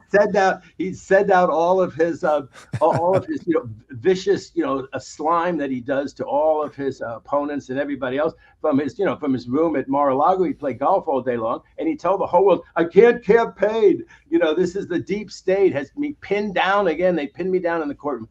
So how does any of this make sense? And I know people say that if it were you or me, we would get locked up. And that's absolutely true. If it were you or me, believe me, we never would have made those statements in violation of the gag order, because any person who has any sense of self-preservation knows you don't sit there and attack the judge. I saw another show where they have a transcript of someone who says, judge says, I'm going to give you a year and a half. And he says, you're corrupt. You're awful. You're the worst judge in America. What, should I give you 2.5 years? Go do it, Your Honor. Go do it, Your Honor. You're corrupt. You're awful. And the judge actually raises the sentence, you know. And I guess the idea is that Trump is not that guy. Trump is not doing it that irrationally. Trump thinks that there's a rational political goal, and that's where he's going. And the idea that this judge, Marchand, who so far has shown himself to be brilliant and, you know, self-effacing and knows how, you know, I only disagreed with a couple of rulings in the whole case, Mark. I didn't agree with the fact that he made him stay there in the courtroom. I think he said to me, you go anywhere you want to, you campaign anywhere you want to. The last thing I want to do is to interfere with your campaign. You are presumed innocent. And that's, you know. But David, but I don't mean to, and just to argue push with me back. again. I know you always argue with me on this point, that it holds him above the law, okay? But here's the reality. Trump would have been there almost every day anyway because he wanted to confront the witnesses. And yes, he would have had some different talking point, but that talking point had a little bit of zing to see him pinned down there. And you think to yourself, wow, in Southern Texas, they charge Biden, and Biden is pinned down in the courtroom for 6 weeks, and everyone's talking about, did he have a bodily function in the courtroom? And you say to yourself, wow, if the shoe were on the other foot, this is a bad road that we're going down.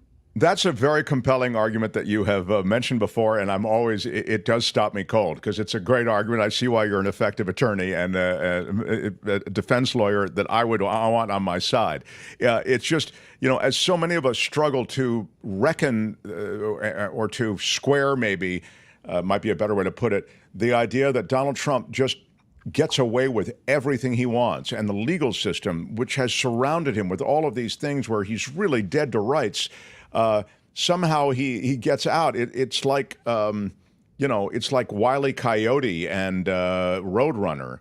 And so when you get to something like you have to show up in court every day, it's like, yeah, you have to show up in court every day because that's what an American has to do. I mean, in your situation. You're suggesting, yeah, but he's not just a normal American. Mark, in federal court, you can waive your appearance. And that's actually fairly common. You can waive your appearance during the trial. But this wasn't federal court. A rational person would want to be there and would want the jury to see how much you care about the case. But you can waive your appearance even for trial. You know, and so, you know, so given that, and I know New York has its peculiarities, but ask yourself this: if he had said, "I know New York has this rule, I'm waiving it. I don't hear any complaints, anyone complaining," and if the government was smart, the DA's office was smart, they wouldn't have complained. So how is it ever going to be overturned? If the judge had done that and said, this is an exceptional situation in the middle of the campaign, you're the presumptive Republican nominee, blah, blah, blah. And as I say, Trump would have been there just about every day anyway. You think he really wanted to go to his son's graduation more than he wanted to confront Michael Cohen? Well, in the maybe not. I mean, maybe not. On that one, you and I might part company because it's a pretty brutal environment. He gets tired of it. He's able to throw those fastballs on the stump just as well and perhaps more effectively and on a kind of a pace that he wants, where he doesn't have to start the day until noon or whatever it may be when he's out and not having to show up to court. But I want to move on. Let's leave Trump behind for a moment. We can certainly circle back around to it with whatever seconds we have left. But I do want to ask you about the super important and gargantuan executive order that was signed by President Biden regarding the southern border. Can you speak to this legally, and where does this leave so many who are seeking asylum in this country? This is something that is being litigated immediately. We talked about it when the news broke. I said, wow, this is going to be tied up in the courts. And you can speak about some of the reasons why and how it might all be adjudicated. Well, you know, Mark, I try to be not right, not left, just right, not wrong. And this is a very controversial issue. But when you look at it legally, and a lot of people probably won't like my remarks, but that's just the way it is. The law actually says that people coming into the country, if they're going to make an asylum application, should do it from custody. The reality is that the law looks like we should have detention centers. That would be extremely controversial to have detention centers. Why would Biden want to be, you know, Trump wanted to be the guy who was perceived as building more detention centers and holding places to hold these aliens, let them make their asylum applications, but let them make them either in Mexico or if they cross the border in one of these detention facilities. And then Trump, of course, separated families, and he made all of his, boorish and worse than boorish, racist, anti-immigrant, anti-Hispanic remarks. And so he put a stink on everything. But the law is that they're supposed to wait in these detention facilities. Now, what the Biden administration did is we don't have enough detention facilities. We can't catch all these people. So what we'll do is we'll parole them into the United States. And they have a right, Mark, to parole them into the United States on a case-by-case basis. It's obvious it was not done on a case-by-case basis. It became an actual mass, as the New York Post calls it, mass amnesty program. Now, people will go crazy, but it is a mass amnesty program when thousands and thousands of people a day don't try to sneak in. They run right over to a U.S. official and they tell them, I want asylum. And they're given a date to go to court, or their name is put into a computer, and then here they are. And then these NGOs were good enough to help them. Of course you want to help them. They're human beings. So they took them to shelters, they took them, and they were totally overcrowded. There was no budget because the Republicans won't cooperate in this process. So there was no budget. And then these Republican governors put them on buses.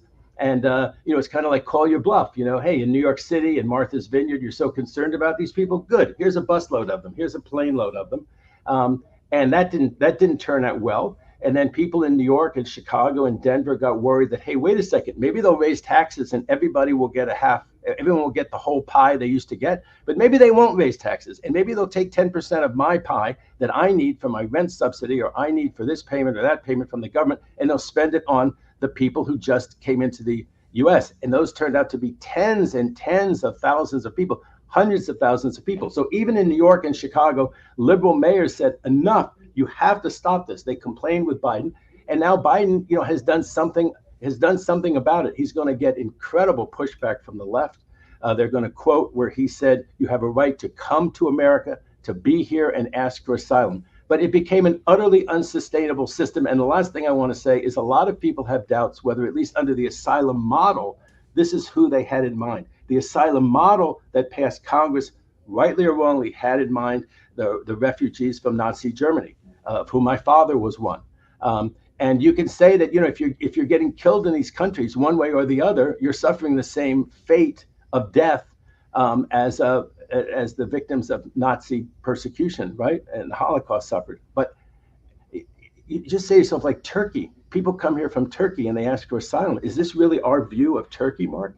That it's a country where everyone's rights are violated, and so a person coming here is being persecuted. It's also just too many people, Mark. That's what, if you talk to people like, not if you just talk to them like informally, like I'm a swimmer at the pool or just in a bar, you're just chatting with someone about this.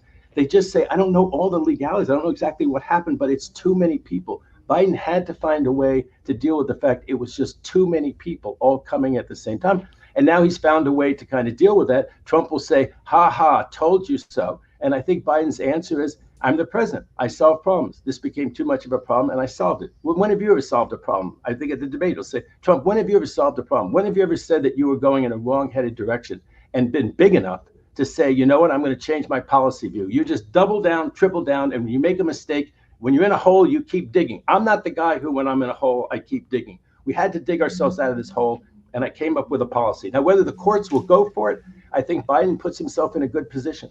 If Trump judges rule against this program, saying, well, there's a right to ask for asylum, these people are being denied their rights under U.S. law, under international law to ask for asylum. It's terrible how Biden is not treating these immigrants who are flooding into the country properly.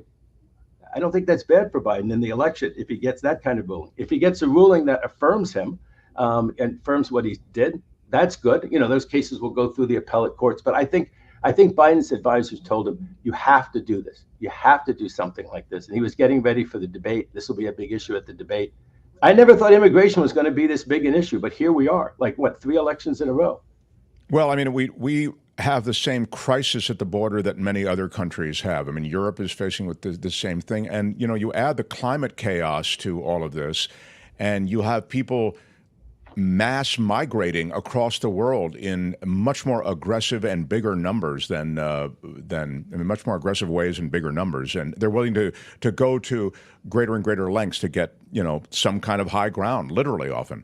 But Mark, no matter how bad that is, and assuming it's worse, it's getting worse all the time and it's terrible, you just can't expect the voters to vote in favor of millions and millions of people coming here. Whatever the problems are in these other countries, you just cannot expect the voters to tolerate millions and millions of people coming here, basically unvetted. Yes, their name is put into a computer.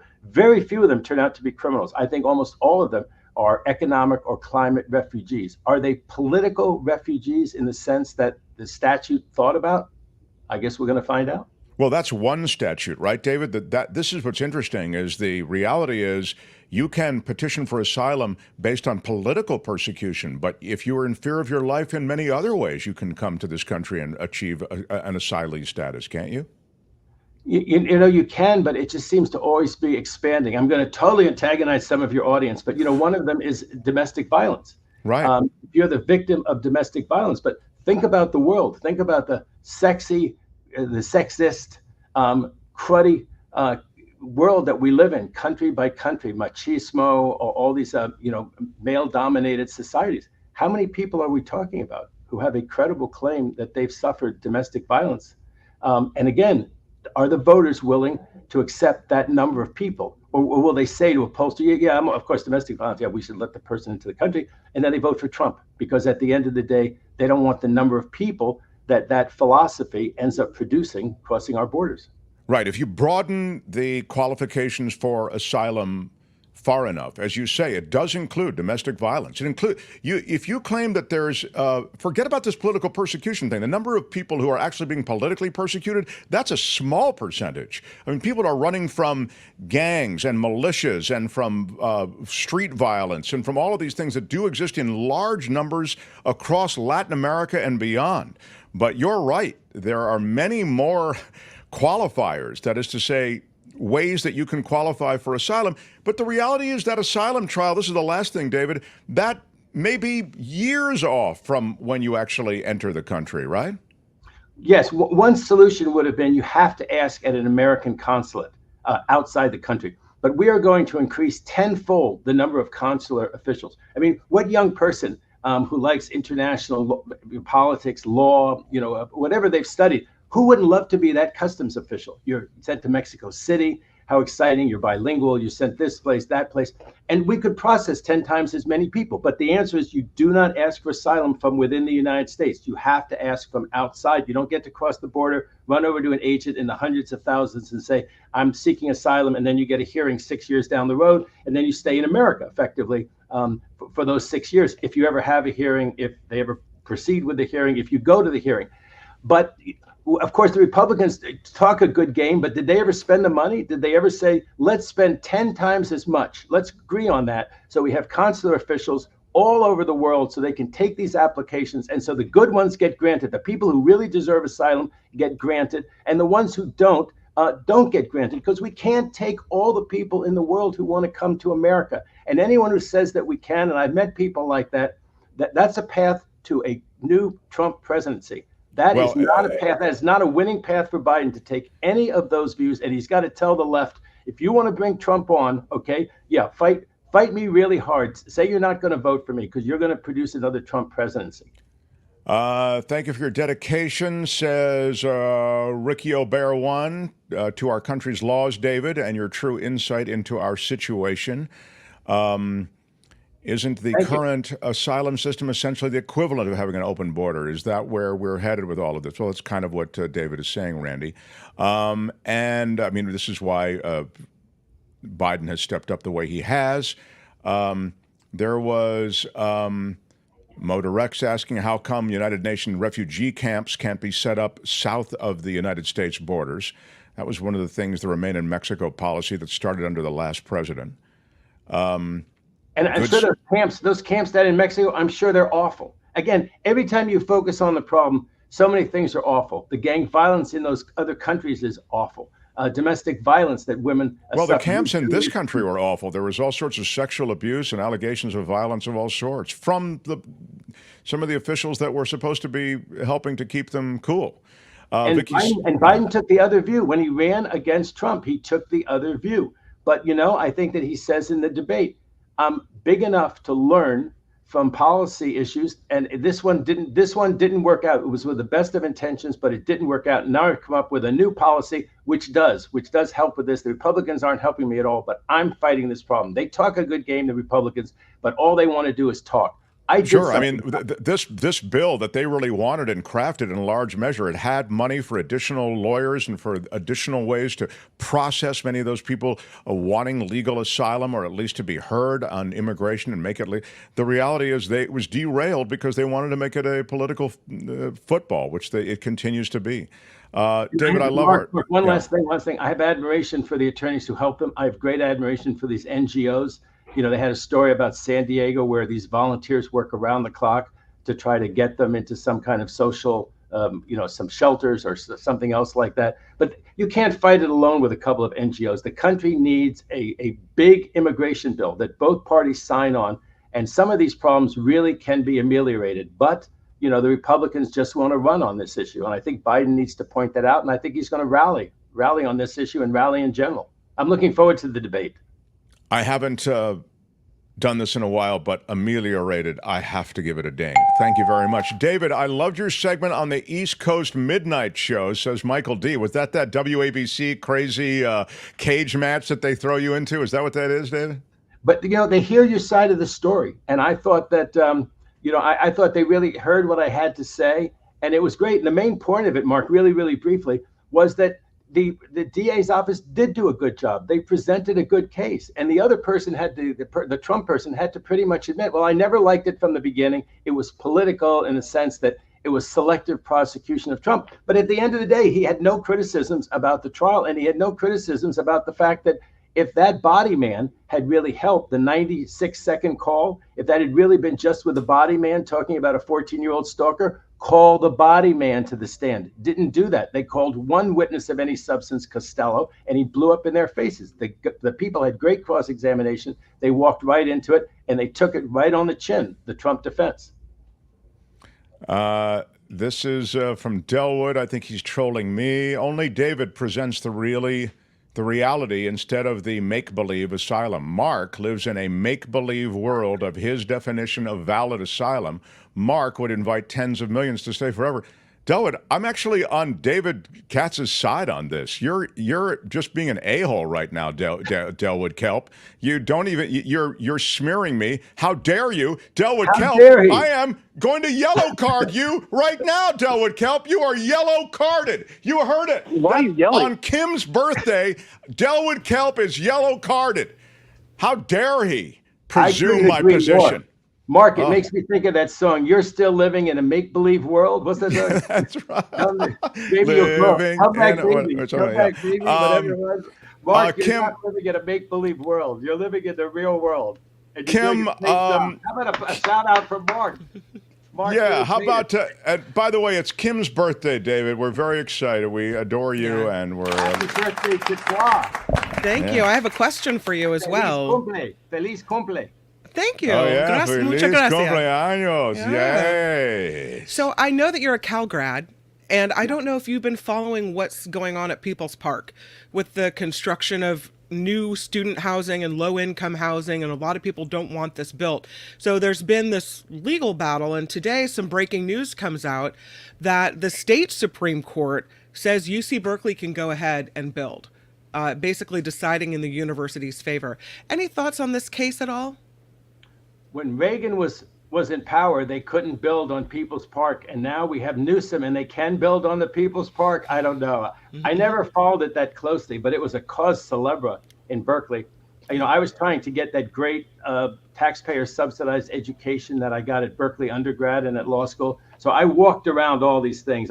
My whole goal was to get my education and not get involved in a lot of this turmoil, because it's just 98% of the people, like at UCLA right now or at Berkeley when I went there, they want to get this great education. And so it's funny when we had these reputations. I teach people at SC. It's like, wow, SC is going to be known as the people, because that's what people know about Berkeley, right? They know about the free speech movement and right. People's Park. And I always say, by the time I went there, which is like, a few years after the free speech movement, I said that we would only demonstrate if the recruiters didn't come to campus. So That's I'm pretty not, good. I'm not the best person to ask. I worked for some great professors. I worked for the one who wrote the Panama Canal Treaty. I had all these wonderful, to work with. I know it was, and he was a German. He was also a refugee from the Nazis. He got out when he was still a professor. Professor Riesenfeld, he was the fellow who wrote the Panama Canal Treaty. Didn't negotiate it, but somebody has to actually write the text and figure out what are we going to do about this thing. He wrote the text, and he was just great. He actually had gotten me into the State Department under Carter, but I did my clerkship in Washington D.C. By the time my clerkship was over, by now it was like early '82. Reagan had lost my application. He lost my acceptance letter. Oh my God! But that's what I really wanted to be. I wanted to work for the legal advisor to the State Department, and I had this mentor and sponsor, this Professor Riesenfeld from Berkeley. So for me, it was a chance to, when in the world can you work with somebody like that? You go to Harvard or Berkeley or something like that, and you work with people like that. And so, honestly, the demonstrations weren't that interesting. But can I tell you one last story? When I applied to federal judges, I dropped all of my applications into the mailbox at the same time. It got firebombed before my applications went out. So a third of my applications to judges, federal judges, didn't ever get there. A third of them kind of got there okay, and a third of them got there singed. And I got interviewed by a couple of judges. I don't know if they were interested in me, but I think they were interested in how the hell did this guy send me an application that was half singed, but I could still read it. You mean firebombed at mailboxes on the Cal campus? Yeah. You dropped it in an old-fashioned post box right near campus. And I dropped them all in.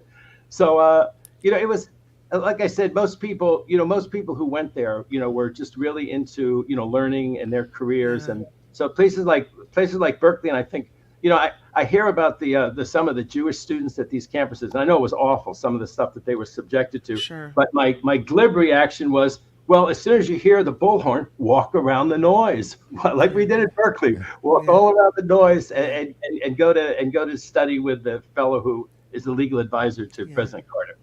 Yeah. Did you? Was the Marquise being a roadie for the Marquise after that? Marquez. Sorry, Marquez. Marquez. They were Marquez were like the band that played with Isaac Hayes, that played with Wilson Pickett, played with all the great Otis Redding, all these great artists. Now, when was that? Before Berkeley? Oh yeah, the Marquez were summer and fall of '69. Okay. I was very young. Those are the great old days when you were the age you put down on the application. Those days are gone forever. Those days are gone forever, Mark. We love you. David Katz, thank you. We'll drop this as a separate video. A lot of love for you in the chat, and we appreciate all of your thoughts and analysis every week. Stay in touch, and we'll talk to you next week. Happy birthday. Feliz cumpleaños, Kim. Yeah, Kim. Thank you. David Katz, everybody. Come on. Bye-bye, David.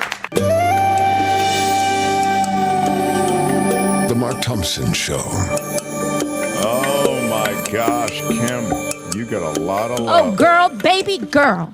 Don't even play. You got a lot of love, Kim. Isn't that nice? Great to see all the love for Kim. It makes me. You guys are making my day. This is awesome. Yeah, I mean, look, I mean, it's Harry with the $5 super chat. Big shout out. Big shout out. Popped into the June swoon, and then he had to go before I could really start chit-chatting him up. That's true. Actually, Harry, after you left, Kim was going, where's Harry? But yeah. So he throws you a 5 spot, and you get a happy 29th birthday at the same time. I'll take that. That's beautiful. Very cool, Harry. Yeah. Mike Ekstrom with a 20. Thank you, Mike. Big shout out. Big shout out to our Mike. Yeah. There it is. Terrific. Wow. A happy birthday toast to Kim. From Susan Roberts. Big shout out and with a 10 toast spot. to you. Thank you, Susan. Wow.